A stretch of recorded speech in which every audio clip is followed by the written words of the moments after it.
Сәлем достар, қалайсыздар? Өткендегі кері байланыс үшін көптен көп рахмет. Пікірге жазып отқан әрбір пікір үшін ерекше алғысымды білдіремін. Енді сол жауаптарға тоқтала кететін болсақ. Бірінші сұрақ бізде 10 қолда қанша саусақ бар екенін сұраған едік.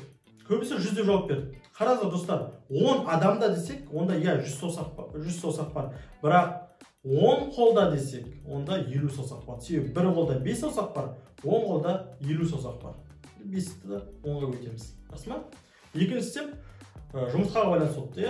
4 минутта 4 жұмыртқа піседі. 100 жұмыртқа пісу үшін неше минут керек? Оған да 4 минут керек. Рас ма? Жұмыртқаның көп аз болуы оның қанша уақытта пісетініне әсер етпейді. Рас ма? Себебі 100 минутта жұмыртқамыз жарып кетеді ғой. Түсіндік қой? Кеттік. Болат Бақыттың ағасы жайлы. Бұған енді көбісі дұрыс жауап берді.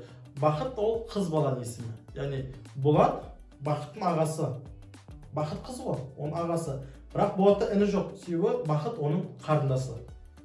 Әдемі сұрақ. Дәл осы есепке менің бір оқушым болды, репетитор айналысып жүрген кезде, Зере деген. Ол қыз бала 3-ші класс оқып жатқан кезде осы сұрақты қойдым. Ол маған 5 секундта жауап берді. Қатты таңғалдым. Не үшін деп сұрай едім, себебі ол нағашы әпкесі ма, Бақыт екен. Сол кезде ол Бақыт деген сөзді естіген кезде, оған ер адам емес, әйел адам еске түскен. Сонда қызық болған. Енді төртіншісі бізде өзенге байланысты болды. Өзен ағып жатыр, өзен ағып жатыр. Бұл жерге 2 бала келеді, және бұл жерде тек қана бір қайық бар. Қайық 2 баланы жағаның ар жағына өткізе алды. Қалай деп сұрақ қойдық. Енді біреулер жүзіп шықты деді, біреулер оға 2 адамды да көтере алады деді. Бұл жерде 2 арық бала деген сияқты нұсқалар келді. Көп нұсқалар болды. Енді қараңыздар, мен сізге 2 бала келді дедім. 2 бала қай жерден келді деген сұраққа жауап берген жоқпын. Яғни 2 бала сол жақтан келуі мүмкін, 2 бала оң жақтан келуі мүмкін. Және үшінші нұсқа бар. Біреуі сол жақтан келуі мүмкін, біреуі оң жақтан келуі мүмкін. Яғни 2 бала 2 жақтан келеді. Біріншісі оң жағынан сол жағына өтеді, кетіп қалады. Екіншісі қайықты күтіп алып, сол жақтан оң жақ жағалауға өтіп кетеді. Міне, қарапайым. Енді Бақыт туралы тағы бір қызықты айтайын. Енді бұл есепті көбіне кішкентай балалар қойып көріңіз, бастауыштарға. Фантазиясы керемет болады. Біреулер жаңа Бақыт оны асырап алған, Бақыт өліп қалған, Бақыт жаңағы не бар? Ұйықтап жатыр. Білмеймін, көптеген қызықты папамыз ажырасып кеткен деген сияқты білмеймін, қызық жауаптар күтесіздер. Осы сұрақты негізі балаларға қойған ыңғайлы. Енді талқылап болсақ сіздерге есептер ұсынайық. Біріншісі бізде 1, 2, 3, 4, 5, 6 шаршы берілген, және шырпылар берілген. Енді сіздерге жауап жазу ыңғайлы болу үшін мен әрбір шырпыға сандарды белгілеп қойдым. Жақсы ма? Енді мына есеп бойынша біз тек 2 шырпыны аламыз. 2 шырпыны аламыз.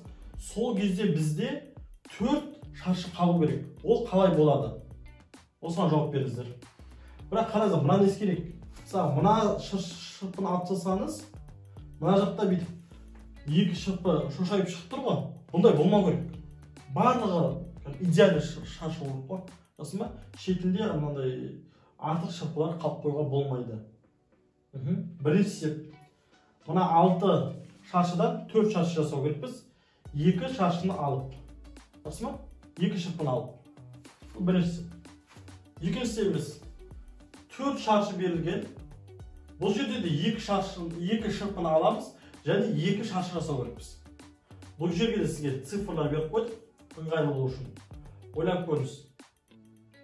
Міне, алғашқы 2 есебіміз. Қазір 3-ші есепті де береміз. Кішкене пауза қойса тұрмыз, жақсы ма? Ойлап болыңыздар ма? Жауап комментте күтемін. Егер бұл 2 есеп аз болып қалса, тағы бар қызықты логикалық 2 есеп қойайын. Бір үйде 7 қыз бала бар. Олардың әр біреуінің бір ағалары бар. Сұрақ, ол үйде қанша бала бар?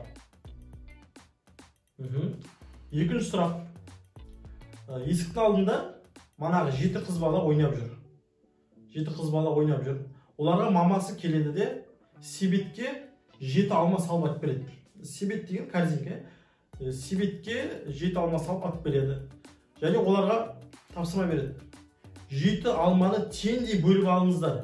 Және себетте бір алма қалсын деген. Балалар ойланып шешімін тауып, жетіге бөліп алады, және себетке де біреуін қалдырып үлгереді. Бұл қалай жасады? Міне, сіздерге 4 есеп ұсындық, пікірге күтеміз. Осы видеоны WhatsApp-тағы топтарға, класстастар, тумалар, және WhatsApp-тағы статусқа, Instagram-ға, жан-жаққа таратып, бөлісулерді сұраймыз. Егер осылай ерекше шабытпен бөліссеңіздер, біздер де сіздерге көптеген есептер ұсынамыз. Рахмет, сау болыңыз.